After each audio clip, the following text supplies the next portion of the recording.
읽은 본문으로 하나님의 마음으로 살아가라라는 제목으로 하나님의 말씀을 나누겠습니다. 오늘 1절에 이렇게 시작하고 있습니다. 이에 다윗이 그와 함께한 백성을 찾아가서 천부장과 백부장을 그들 위에 세웠다라고 되어 있어요. 다윗이 뭔가 이제 일을 하기 시작합니다. 조직을 세우기 시작합니다. 조직을 세우면서 이제 싸울 준비를 하는 것이죠. 1절에 보면 이에라고 시작되잖아요. 그러니까 어떤 일 이후에 이 다윗이 이렇게 일을 하고 있는 것을 보여주는데요. 어떤 일 이후에 이렇게 이 일을 하고 있습니까? 오늘 어제 읽었던 17장 24절에 보면 이렇게 되어 있습니다. 이에 다윗은 마하나임에 이르고 압살롬은 모든 이스라엘 사람과 함께 요단을 건너니라. 다윗도 마하나임에 이르렀고요. 압살롬은 그 뒤를 쫓고 있어요. 이런 상황 속에서 우리는 어제 나눴던 것처럼 하나님께서 다윗의 일에 지금 개입하시고 있다는 것을 오늘 알 수가 있습니다. 후세를 통해서 분명하게 보여주셨어요. 그래서 하나님께서는 다윗의 삶 가운데 개입하시기로 결정하시고 이제 일하시기 시작한 이유라는 것을 오늘 보여주고 있어요. 그 이후에 다윗이 움직이기 시작하더라. 하나님께서 지금 다윗의 삶에 함께하고 계십니다. 다윗이 잘못이 없어서요? 다윗이 잘해서요? 아니요, 그게 아닙니다. 하나님께서 다윗에게 하신 언약 때문인 것이에요. 그 언약으로 말미암아 하나님께서 다윗의 삶을 꽉 붙들고 있는 것을 볼 수가 있습니다. 이것을 다윗이 압니다. 다윗이 자기가 잘못했을 때라도, 다윗이 힘들 때라도 하나님의 언약이 자신에게 있음을 알고 하나님께 꽉 붙어 있으려고 하는 그 다윗의 모습을 볼 수 있어요.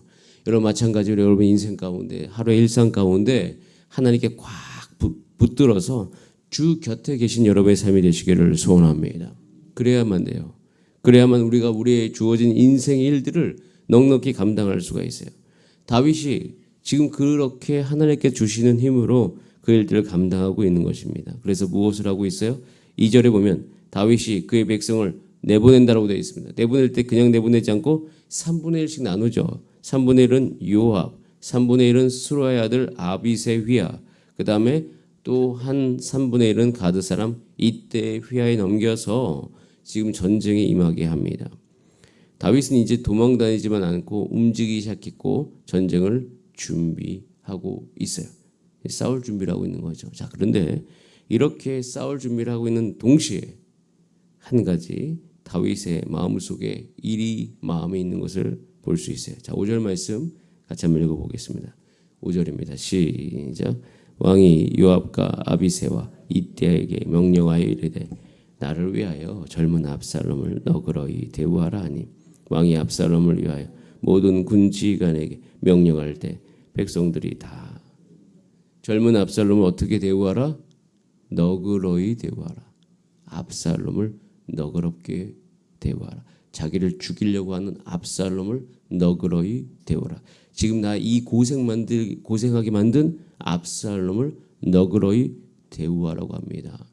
여러분의 인생 속에서 여러분 하나님 마음속에 하나님이 주신 자비와 은혜가 넘쳐서 옆분들을 너그러이 대우할 수 있는 여유가 여러분의 삶 가운데 있기를 간절히 소원합니다.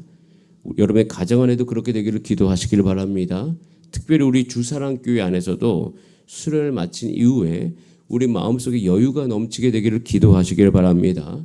너그러이 대우할 수 있는 힘이 우리 가운데 있어야만 됩니다. 자, 그런데 이렇게 치열한 속에서도 다윗의 마음속에 이런 여유가 넘쳤던 이유가 무엇일까요? 다윗은 지금 쫓기는 인생 아닙니까? 자신의 잘못 때문에 이 자녀들의 잘못을 치료할 수가 없어가지고 다룰 수가 없어서 결국에는 이 사단이 나서 지금 도망가고 다니고 있는 이 시기에 다윗의 마음속에 어떻게 이러한 여유가 넘칠 수 있었을까? 어떻게 그럴 수 있을까? 나도 그렇게 되고 싶다. 나를 죽이려고 하는 사람을 향하여서 너그러이 대하려면 어떻게 해야 할까? 그런데 다윗이 참 사울 왕에 의해서 도망 다닐 때도 그랬고 이 압살롬에 의해서 도망 다닐 때도 똑같이 이 기간 속에서 하나님을 깊이 경험한 모습을 우리는 볼 수 있어요. 어떻게 볼 수 있냐면 시편을 통해서 볼 수 있어요. 그래서 사무엘상하 다윗의 인생과 시편이 함께 있는 것은 우리 인생 속에 하나님께서 어떻게 역사하시고 우리가 하나님께 어떻게 반응해야 되는지를 우리 인생 가운데 너무나도 잘 보여주는 아주 우리에게 주신 정말 놀라운 진리인 것이에요. 시편 4편에 보면요, 이렇게 고백하고 있어요. 제가 읽어드릴게요. 4편 1절. 내 의의 하나님이여, 내가 부를 때 응답하소서. 그 다음 고백이 이렇게 되어 있습니다. 곤란 중에 나를 너그럽게 하셨사오니 내게 은혜를 베푸사 나의 기도를 들으소서. 한번 따라해서 나를 너그럽게 하셨사오니. 다윗은요, 너그러운 마음이 나올 수 있는 이유는 곤란한 중에 하나님께서 자신을 너그럽게 하셨음을 알았기 때문이에요. 하나님께서 자기 자신을 너그럽게 대했음을 그가 경험했기 때문이에요. 근데 그 경험한 그 상황이 곤란 중에 있는 자, 곤란한다는 것은 꼼짝할 수 없는 사람, 비좁은 지역에 있는 사람이라는 뜻을 갖고 있어요. 무기력한 나를 뜻하고 있어요. 내가 잘못했기 때문에 아무런 반응할 수 없는, 그래 하나님께서 나를 이렇게 혼내셔도 마땅하지라고 생각되어지는 그런 마음이 있을 때에, 그런 상황 속에 있을 때에 그 곤란 중에 있었던 나를 하나님께서 너그럽게 하시는 거예요. 내가 이 상황 속에 부를 때 응답하셨고 은혜를 베푸셨고 기도를 들으셨다는 거예요. 압살롬에게 의해서 도망다닌 그 순간 여러 가지 생각을 했겠죠. 자기가 이렇게 당하는 것이 그래 나의 허물로 말미암음이다 라고 생각하면서 그 마음속에 받아들임. 야, 근데 그것도 쉽지는 않고 또 이렇게 내 공경 중에 어려운 중에 계속 이 일들이 매일매일 또 나와 함께한 사람이 고생하는 걸 보고 있으면 이 마음이 찢어지겠죠. 그런 상황 속에서 나를 너그럽게 대하시는 하나님을 만났어요. 그렇게 하나님을 만났기 때문에 지금 그 다윗의 마음속에는 이제는 그 하나님으로 말미암아 치유함이 있는 거예요. 야, 하나님께 나를 이렇게 너그럽게 대하시는구나. 주여, 이런 은혜를 저와 여러분 가운데 주시기를 간절히 바랍니다. 주님, 우리를 너그럽게 대한 그 하나님의 은혜를 오늘 이 새벽에 우리가 경험하게 하여 주시옵소서. 그래서 내 주변에 있는 가족과 사람들에게 나도 너그럽게 대할 수 있는 여유가 생기게 하여 주시옵소서. 그렇게 되면서 시편 4편 2절에도 이렇게 되어 있습니다. 인생들은 어느 때까지 나의 영광을 바꾸어 욕되게 하며 헛된 일을 좋아하고 거짓을 구하려 하는가. 그러니까 압살롬이 그 일을 지금 하는 거잖아요. 자신을 배신한 대적들 욕되게 하는 거죠. 눈물과 수고로 채운 모든 인생의 것. 이 아이도벨로 말미암아 압살롬이 자신의 그 두고 왔던 그 왕궁의 그 모든 첩들을 향해 욕보이는 모든 광경들을 포함해서 지금 이렇게 자기가 채웠던 하나님께 다윗에게 주었던 그 영광이 다 무너져 내리고 있는 이 순간 가운데서도 다윗이 이렇게 이야기합니다. 여호와께서 자기를 위하여 경건한 자를 택하신 줄 너희가 알지어다. 내가 그를 부를 때 여호와께서 들으시리로다. 자기가 잘못했음에도 불구하고 다윗은 믿음이 있었어요. 하나님께서 내게 언약을 주셨음을 믿었습니다. 하나님께서 우리에게 성경을 주셨음을 믿으시길 바랍니다. 이 말씀이 우리 가운데 있음을 믿으시길 바랍니다.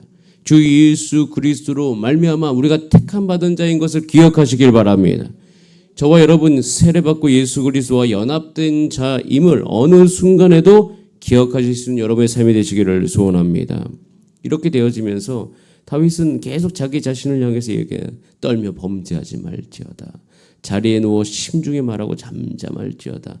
의의 제사를 드리고 여호와를 의지할지어다 라고 이야기하고 있습니다. 그리고 다윗은요 시편 4편 6절에도 이야기하고 있어요. 다윗이 심히 어려웠던 게 뭐냐면 주변 사람들이 자꾸 자기 자신을 향해서 이야기하는 거예요. 하나님이 너를 버렸다. 야, 너 이 정도면 하나님이 너와 함께 계신 건 맞아? 라고 이야기하는 순간 속에서도 시편 4편 6절에 보면 여러 사람의 말이 우리에게 선을 보일 자 누구뇨 하오니, 우리에게 선을 보이자. 과연 하나님이 너희 삶 가운데 선을 보일까? 그때 다윗이 이렇게 이야기합니다. 하나님께 이렇게 외치고 있어요. 여호와여, 주의 얼굴을 들어서 우리에게 비추어 주시옵소서. 우리 한번 따라할까요? 주의 얼굴을 나에게 비추소서. 이 고백으로 주 앞에 딱 붙어 있는 거예요. 붙어 있으면서 그 그 상황 속에서 하나님만을 의지하오니 이 시편 4편 7절 8절 사실 저는 이 시편을 처음에 엔더의 4편을 읽을 때 이게 압살롬에 의해서 도망날 때 쓴 시편이라는 생각을 할 수가 없었어요. 왜냐하면 그 시편 4편의 7절 8절에 보면 제가 정말 좋아하는 고백이 하나 나오거든요. 이런 고백이죠. 주께서 내 마음에 두신 기쁨은 그들의 곡식과 새 포도주가 풍성할 때보다 더하니이다. 내가 평안히 눕고 자기도 하리니 나를 안전하게 살게 하신 이는 오직 여호와이시니이다. 다윗이 그런 상황 속에서 기쁨을 빼앗기지가 않아요. 여러분 우리의 삶 가운데 그 어떤 상황이라 할지라도 우리의 기쁨을 빼앗아서 갈 수 없습니다. 이 은혜로 오늘도 살아가신 여러분의 삶이 되시기를 소원합니다. 저는 이제 수련을 마치고 3일째를 보내고 있습니다. 여러분들도 마찬가지입니다. 제 안에는 은혜로 충만하게 하소서라는 기도가 날마다 나오고 있습니다. 왜냐하면 수련회는 일을 했기 때문에 물론 참여하신 분들은 또 여러 가지 상황 속에서 하나님 주신 생각이 있고 또 준비하고 또 정리하고 했던 일을 많이 하셨던 분들은 여러 가지 일들로 말미암아 세부적으로 또 이런 것들을 또 정리하고 처리해야 되는 그런 상태에 있습니다. 그럴 때 제가 늘 기도하는 게 뭐냐면 수고한 모든 분들 가운데 주여 은혜를 부어 주시옵소서. 그리고 이번 주간 이제 앞으로 다가오는 8월 넷째 주에도 우리는 반드시 함께 모여서 은혜를 나누어야 되는 때라는 것을 기억합니다. 그래서 제가 금주 주일 오후에는 다 함께 모여서 은혜를 나누어야 되겠다는 생각을 하고 있습니다. 다녀오신 분들은 다녀오신 분들대로 은혜를 나누고 또 다녀오지 못하신 분들은 참석 못하신 대로 은혜를 나누고 우리 모두는 다 은혜 속으로 들어가야 되는 것을 우리는 기억합니다. 그리고 하나님께서 우리의 마음을 온전하게 해주시는 것을 우리가 모두가 다 경험해야 될 것입니다. 그래야지 우리는 하나님의 마음으로 살아갈 수가 있는 것이에요. 저는 이런 은혜가 그 어떤 상황 속에서도 우리의 마음속에 늘 머물게 되기를 소원하고 이것을 빼앗기지 않도록 오늘 기도하시기를 바랍니다. 이렇게 다윗은 살아가요. 그렇기 때문에 압살롬을 너그러이 대할 수 있었어요. 그리고 하나님을 의지하잖아요. 다윗도 이 지금 전쟁이 이제 하나님께서 개입하시는구나라는 것을 알게 되었죠. 그러니까 하나님께서 이 전쟁에 개입하시고 이 일들을 하신다는 거 잠깐만 나누고 오늘 말씀을 마무리하려고 합니다. 자, 오늘 결국에는 이렇게 너그럽게 대하라고 한 다음에 이 전쟁이 일어납니다. 이제 전쟁이 일어난 결과는 7절이 나오는데요. 이스라엘 백성이 다윗의 부하들에게 패해서 전사자가 많았다라고 기록되어 있어요. 몇 명이나 죽었어요? 2만 명이 죽었어요. 자, 그런데 그렇게 전쟁을 한 장소가 어디인지 6절 말씀을 읽어봅니다. 6절 시작. 이에 백성이 이스라엘 치러 들로 나가서 에브라임 숲풀에서 어디서 싸웠어요? 숲풀에서 싸웠어요. 에브라임 숲풀. 여러분 이 에브라임 숲풀은 험한 곳이에요. 얼마나 험하냐면요. 자 18절에 이렇게 돼 있어요. 그 땅 안에 사면으로 퍼져 싸웠으므로 그날에 숲풀에서 죽은 자가 뭐보다 많다? 칼에 죽은 자보다 많아요. 인간의 칼이라는 것은 여러분 칼 대 칼로 싸우면 당연히 칼을 잘 쓰는 사람이 이기겠죠. 근데 숲풀에서 싸우면요 인간의 칼에 한계가 있는 곳에서 싸운다는 것이에요. 즉 칼로서만 이길 수 없는 곳에서 싸우는 것. 여러분 이 표현 속에서 우리는 확실하게 알 수 있습니다. 여러분 하나님께 우리 마음에 취함받고 하나님께 의지하고 하나님께 꽉 붙어있는 사람의 삶의 일상은요 이제는 우리의 인간의 한계가 우리의 삶의 승패를 결정짓는 인생이 아닌 것이에요. 여러분 하나님께서 함께해 주시는가 그러지 않은가가 우리의 전쟁의 승패의 가장 중요한 요인인 것을 기억하시길 바랍니다. 그러고 보면요 이 성경에서 모든 전쟁을 다룰 때 이 전쟁에서 숫자가 많다고 이긴 적이 없어요. 누가 함께 하셔야 돼요? 하나님이 함께 하셔야 된다는 거예요. 그래서 우리 인생도 이렇게 되어지길 간절히 소원합니다. 하나님께 꽉 붙어 있으세요. 하나님께 치유함 받으세요. 하나님께 온전히 의지해서 여러분 마음이 하나님의 마음이 되시기를 기도하시길 바랍니다. 그럼 우리가 살아가는 모든 인생은요 내 인생의 한계로 결정되어져 승패가 결정되는 인생이 아니라 하나님의 함께 하심으로 승패가 결정되는 인생이 될 것이에요. 그러니까 이런 일들이 일어나면 정말 어처구니가 없는 일이 생기죠. 그게 뭐냐면 9절이에요. 저는 9절을 읽을 때 압살롬이 그렇게 잘생기고 머리숱도 많고 하는 그 모든 장점이 이렇게 끝으로 맺어지는구나라는 것을 알게 되는 자 9절 말씀 같이 한번 읽어봅니다. 시작. 압살롬이 다윗의 부하들과 마주치니라. 압살롬이 노새를 탔는데 그 노새가 큰 상수리 나무 번성한 가지 아래로 지날 때 압살롬의 머리가 그 상수리 나무에 걸림에 그가 공중과 그 땅 사이에 들리고 그가 탔던 노새는 그 아래로 빠져. 이게 무슨 일입니까? 이게 여러분 이 상상이 되시죠? 압살롬이 머리가 있는데 머리가 어디 껴서 나무에 껴버린 거예요. 그러니까 대롱대롱 매달린 거 아닙니까? 야, 숲풀에서 싸우고 결국 압살롬이 이것으로 말미암아 요압에게 죽임을 당하죠. 그러면서 압살롬이 이제는 모든 것이 끝나게 됩니다. 가장 큰 장점이 환란의 날에 가장 큰 단점이 되어버려가지고 압살롬은 그렇게 끝이 납니다. 압살롬이 결국 자신의 한 길을 다 드러낼 수밖에 없는 거죠. 저는 이 사무엘하 18장을 읽으면서 다시 한번 확신합니다. 사무엘 상을 통해서 분명히 알 수 있는 것은 여러분 하나님의 뜻대로 인생이 되어져 가고 하나님께서 모든 인생을 다스리신 것을 기억하시기 바랍니다. 사람이 자기가 힘이 생겼을 때 그것으로 말미암아 모든 것을 다 할 수 있다고 생각하는데 얼마 가지 못해요. 그리고 얼마 가지 못해서 그 인생의 한계를 맛보게 되는 것입니다. 여러분 이때 우리가 무엇을 바라봐야 되겠습니까?